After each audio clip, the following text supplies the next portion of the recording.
Hi guys, మళ్ళీ వచ్చేసాను ఇంకొక బ్లాగ్తో. ఇది బైన్పల్లి రాములవారి ఉత్సవాలు బ్లాగ్ అండి. ఇక్కడ గుగ్గుళ్ళు ఉడకబెడతారు ఉభయానికి. ఇదంతా ఆశ్రమం అండి. ఈ ఆశ్రమం వచ్చి ఒకప్పట్లో ఇది ఖాళీ ప్లేసు, రామయ్య తాత వాళ్ళ ప్లేస్ అండి. పరబ్రహ్మ తాత అని గురువు, ఆయన కింద రామయ్య తాత శిష్యుడండి. అప్పుడు పరబ్రహ్మ తాత అడిగినాడు అంట, నాకు ఉండేదానికి ఏం లేదు రామయ్య అని. అప్పుడు తాత ఈ ఆశ్రమం ప్లేస్ మొత్తం ఇచ్చేశాడు.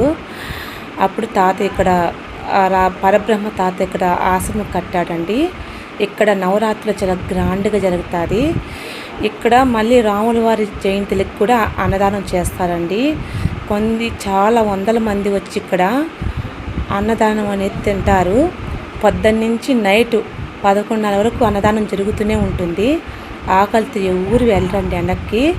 అట్లా గ్రామస్తులు ఏర్పాట్లు చేస్తారు.